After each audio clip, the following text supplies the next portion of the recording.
Well, hello, and thank you for joining this webinar, Collaborating Through SBIR and STTR Opportunities. This is number 7 in a series of webinars from the Alabama A&M University RISE Foundation, developed as part of a cooperative agreement with NASA in an effort to give minority-serving institutions a competitive advantage in federal contracting opportunities. Before we begin, we have a message from Mr. Clarence Bostic, who will explain the purpose of this webinar series.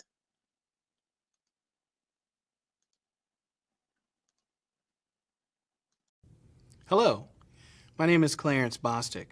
I'm the Mura Education Specialist and Music Activity Manager at NASA's Langley Research Center.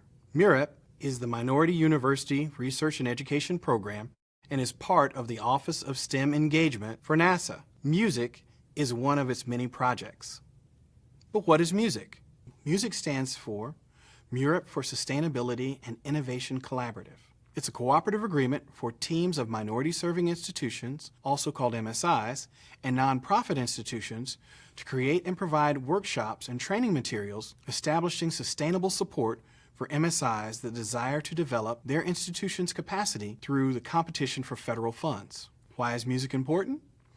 The expectation is that the awardees will train MSIs to develop their institutional capacity, better enabling them to compete for federal funding opportunities.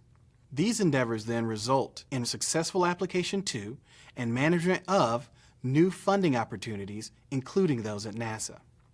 The agreement extends MSI's capabilities by leveraging the MSI's research with NASA research to develop small business innovation research and small business technology transfer projects. Together, these partnerships develop and demonstrate innovative technologies that fulfill NASA's needs and have significant potential for successful commercialization. The music agreement also increases the preparation of science, technology, engineering, and mathematics faculty with opportunities to participate with NASA researchers and agency missions through grants and contracts. So what does music mean to you? By participating, we want you to apply for more NASA contracts, SBIR and STTR projects, as well as other federal funds.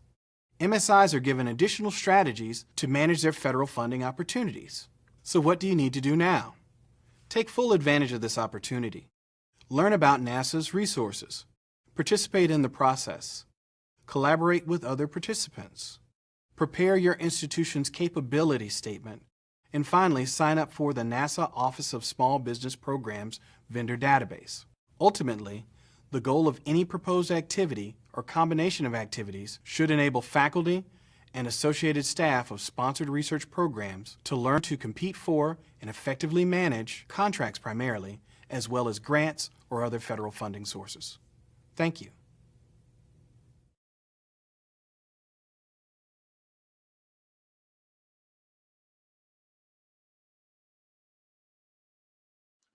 So I would like to begin by introducing myself. I am Sharon Brooks Hodge.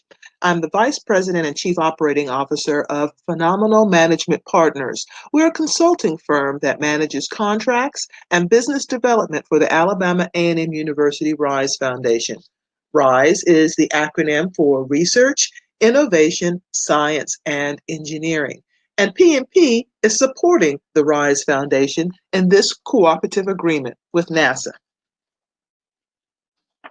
So the SBIR and STTR programs were created to stimulate technological innovation in the private sector, to strengthen the role of small business in meeting federal research and development needs, to increase the commercial application of these research results, and to encourage participation of socially and economically disadvantaged people and women-owned businesses. So today's webinar will discuss SBIR STTR basics, from concept to commercialization, the university's role in SBIR STTR, assistance from I-Corps, SBIR STTR proposal selection, some success stories, and next steps. SBIR is the acronym for Small Business Innovation Research, and STTR represents Small Business Technology Transfer.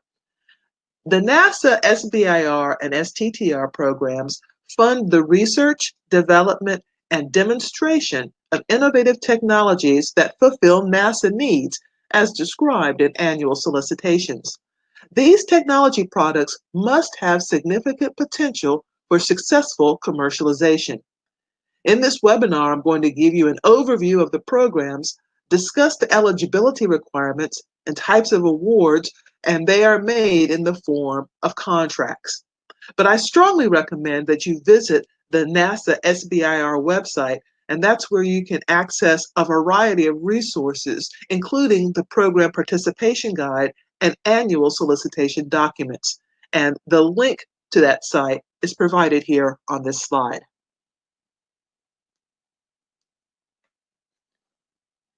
The SBIR and STTR programs are tremendous opportunities for minority serving institutions to obtain contract experience.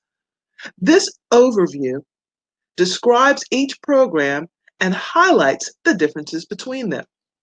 Small Business Innovation Research, SBIR, is a program for small businesses to engage in federal research and development with potential for commercialization. Academic institutions can partner with small businesses. They can be subcontractors and they can receive a portion of the award. Small Business Technology Transfer, STTR, is a sister program to facilitate cooperative research and development between small businesses and research institutions, with, of course, the potential for commercialization. Here, small businesses must partner with an academic research institution. So who is eligible? Remember, the purpose of the program is to stimulate the private business sector.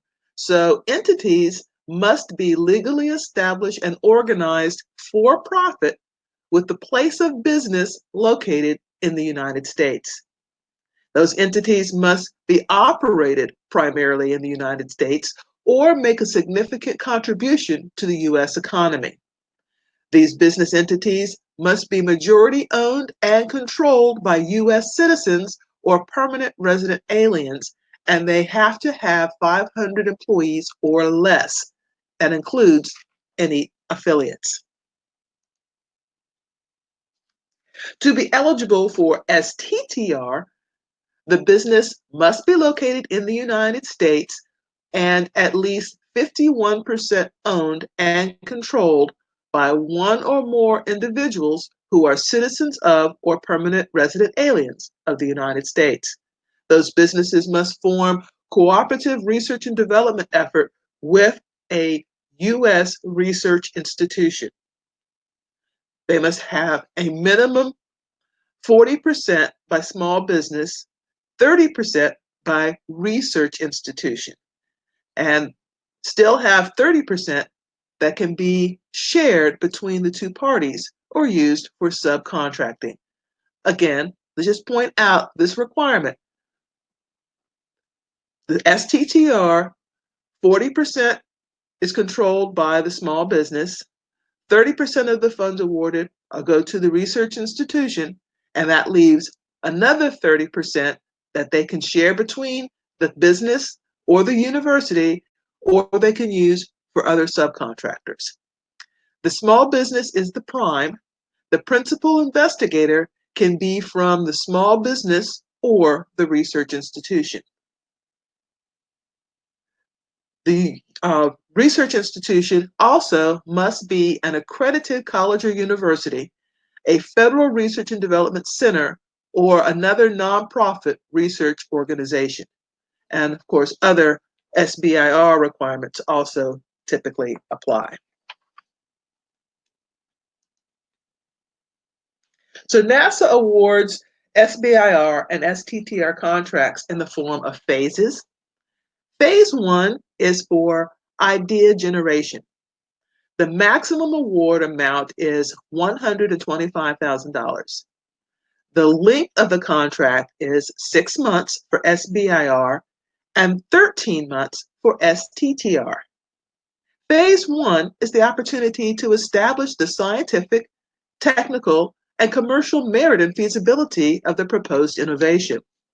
All Phase 1 contracts are selected competitively and require reporting on the work and the results accomplished, including the strategy for the development and transition of the proposed innovation to the marketplace. Phase 2 is focused on the development, demonstration, and delivery of the proposed innovation. The most promising Phase 1 projects are awarded Phase 2 contracts through a competitive selection based on scientific and technical merit, expected value to NASA, and commercial potential. All Phase 2 contracts require reporting on the work and the results accomplished, and whenever possible, the delivery of a prototype unit or software package or a more complete product or service for NASA testing and utilization.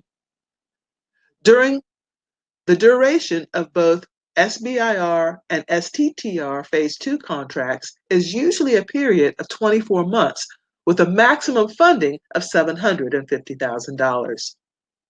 The objective of the Phase 2 extended, Phase 2E option, is to further encourage the advancement of innovations being developed under the Phase 2 contracts that are in good standing with NASA. Eligible companies must secure a non-SBIR STTR investor to qualify for this option. Under this contract option, NASA will match the external investor funds up to $750,000. Phase 3 is the commercialization of these innovative technologies, products, or services resulting from either a Phase 1 or a Phase 2 contract. Phase 3 contracts are funded from sources other than SBIR and STTR programs.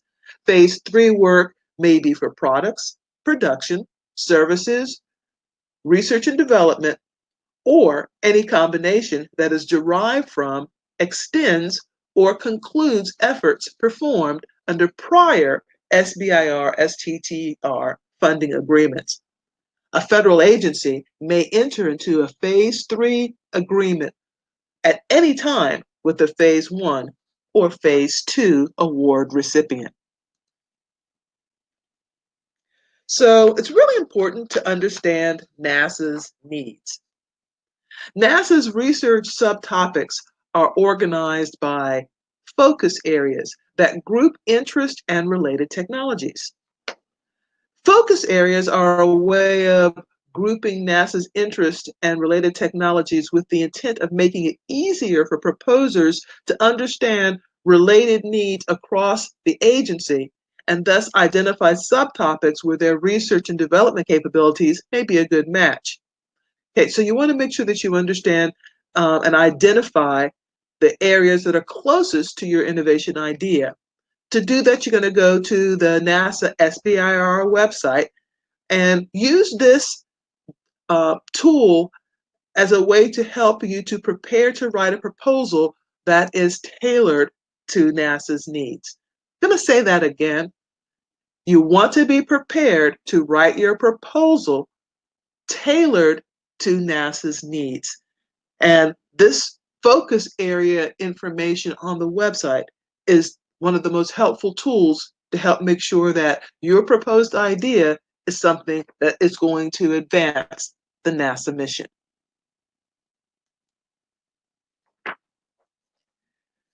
So you should understand the whole process from concept to commercialization, because that's what SBIR and STTR are all about, from conceiving the idea to bringing your product to the market and commercializing it. In June of 2019, the Alabama AAMU-RISE Foundation hosted a workshop that focused on universities collaborating with industry and the government through SBIR STTR opportunities. One of the presenters was Morningbird Media Corporation, which has received Phase 1, Phase 2, and Phase 3 STTRs from NASA to develop the eForge, which is a 3D printer that produces functional electronics.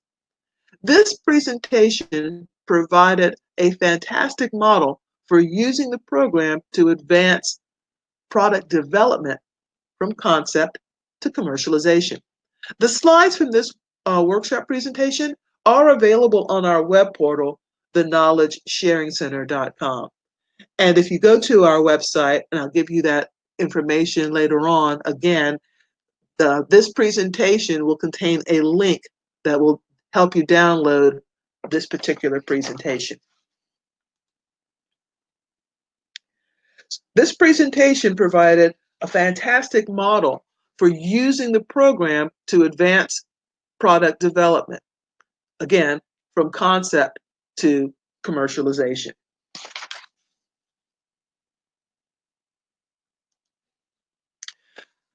The process starts with an idea, but the main purpose of SBIR STTR is to transfer the technology into a product that can be sold. Keep in mind that both the SBIR and STTR programs require that the academic institution is a partner with industry. Your college or university cannot pursue either an SBIR or an STTR on its own. In the eForge example, university professors had the idea for the product.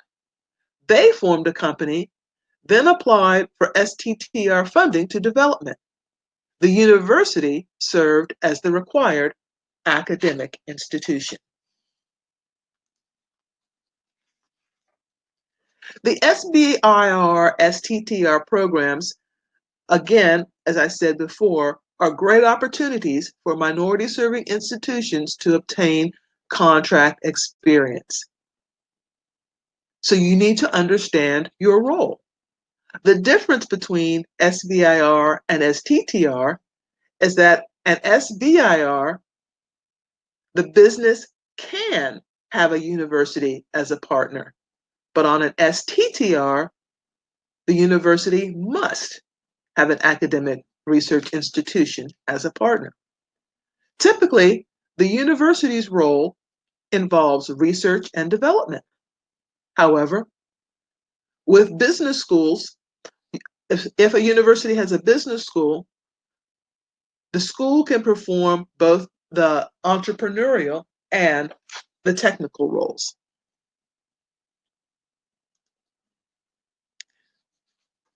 So again, just remember that the application must come from a company, but companies created by students and faculty members have received SBIR and STTR contract awards.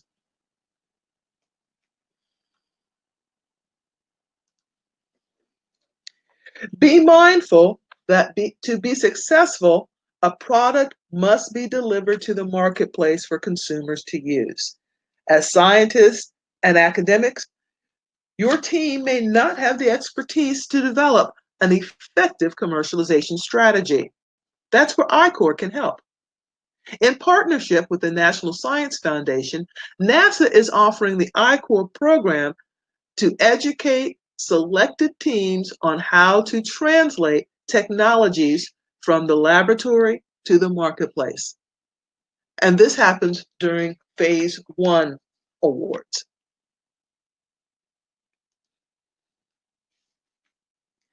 NASA's SBIR and STTR programs are highly competitive.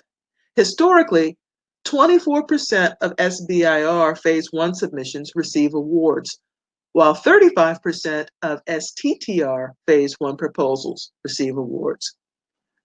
Proposals are screened for compliance with proposal submission requirements, including relevance to NASA's needs as described in the solicitation. And again, I explained to you that you can identify NASA's needs by going to the information on the focus areas. Proposals are screened for compliance with the NASA's submission requirements, including relevance to NASA's needs as described in the solicitation. Proposals are then evaluated based on these factors: scientific or technical merit and feasibility, experience, qualification, and facilities, effectiveness of the proposed work plan, commercial potential, as well as price.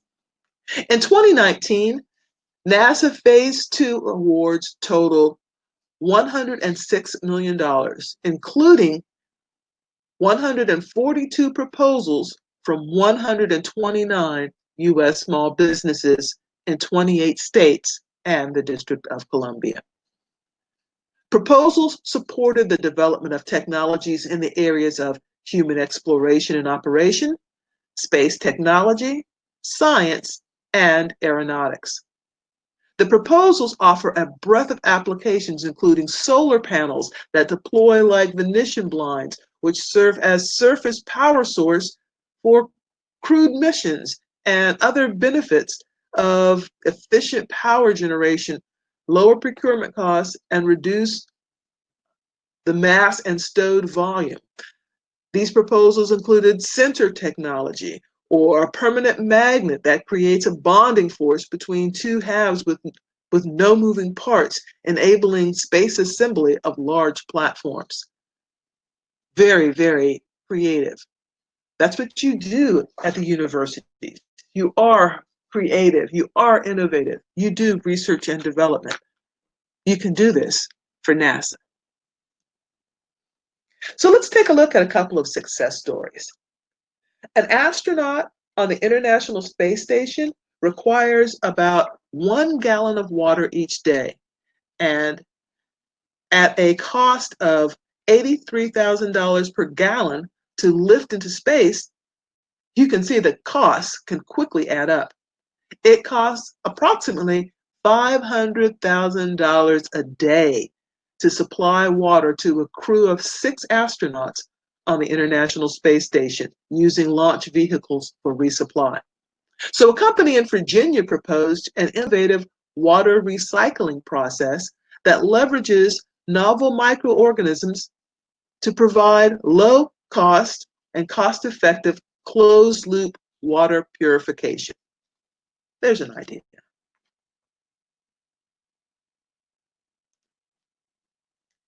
So here's another brilliant idea. From camcorders to digital cameras to science experiments to drills, the International Space Station is home to a handful of tech gadgets and power tools that constantly need to be charged. Just like on Earth, all these things require their own dedicated chargers. So the obvious inconvenience of lugging dozens of various adapters to space might seem like reason enough to invest in a universal battery charger. However, the driving force is actually the cost. So a company in Cambridge, Massachusetts used the SBIR STTR program to develop a universal battery charger capable of interfacing with the most commonly used batteries on board the International Space Station. If you're watching this webinar, you may be asking, how do you get started? What are the next steps you should take to pursue SBIR and STTR opportunities? So here's a solid course of action. Develop a relationship with a company. Review the latest solicitation. Find technical areas of interest. Identify the lead NASA center. Reach out to the SBIR, STTR program's point of contact. Then develop a compelling proposal.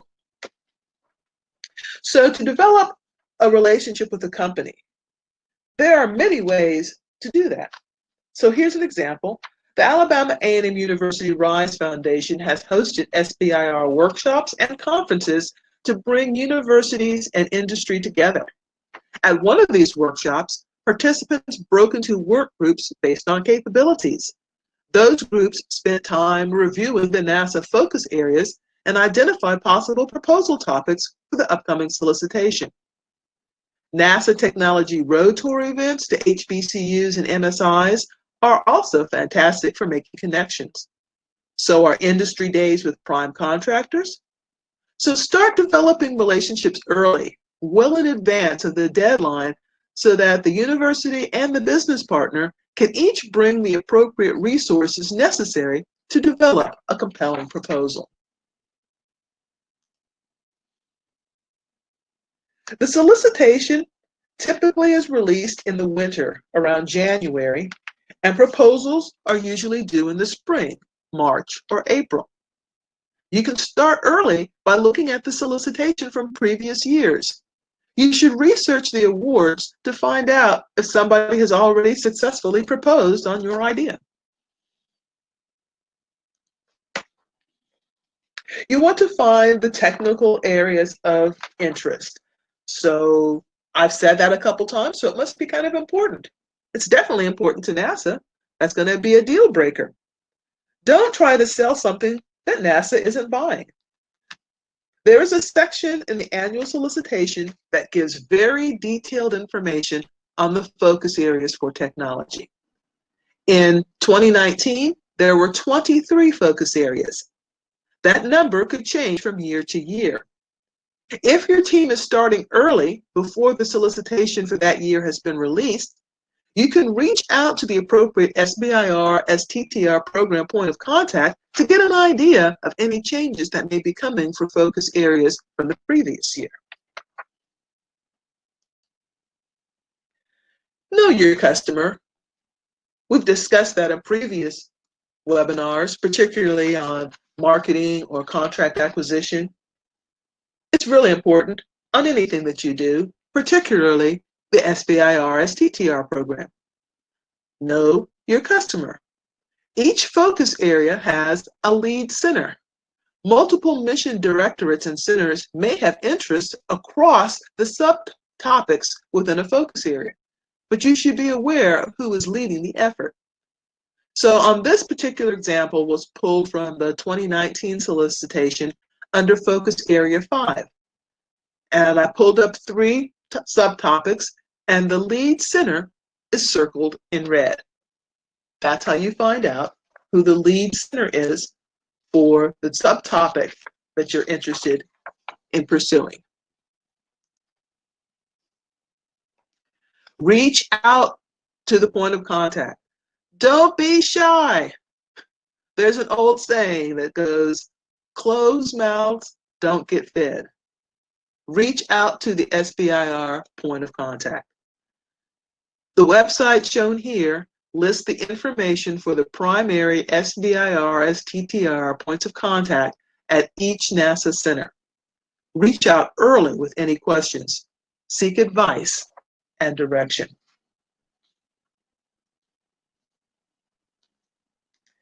So develop a propelling proposal. Doesn't do any good to have a fantastic idea if you can't formulate it and pitch it and get funding for it. Just because you have a good hammer doesn't mean everything is a nail, right? Technology companies tend to try to squeeze their technology into inappropriate topics, and the end result is proposals with virtually no chance of winning. Your proposal should tell a big picture story. What is the problem? What is NASA's problem? What is the solution? What is your solution? Why is your solution better than any competing solutions? Think in terms of providing a hypothesis, especially for phase 1 proposals. Why is the team that you have gathered appropriate to deliver this solution to that particular problem? And what is the plan for commercialization? Ask yourself some hard questions. Does your topic match the focus area? Is your solution strong? Is it innovative? Please be prepared to invest time in developing the proposal. What process will you use? And please start early. Last-minute proposals are losers. And here's another tip. Don't drink your own Kool-Aid. That means use untainted people to read your proposal and leave enough time for your partners to provide input. Abstracts from winning proposals are available on the NASA SBIR STTR website. They may be useful as a resource on how to prepare your proposal.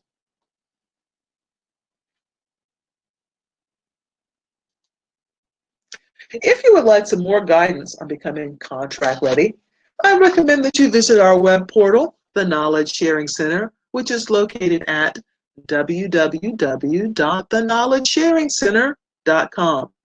This site contains previous webinars as well as training modules, including such topics as the difference between contracts and grants, Contracting 101, acquisition planning, marketing your university's capabilities, responding to solicitations, and effective contract negotiations.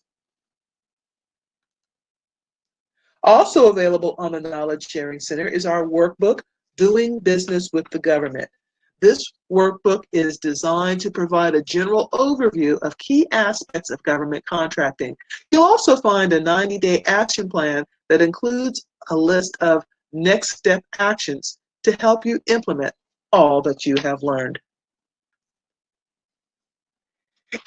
If you have any questions after reviewing this webinar, you can send them to me at vp@wearepmp.com, as it is here on this slide, and I will personally respond. Again, thank you for attending this webinar, collaborating through SBIR STTR opportunities.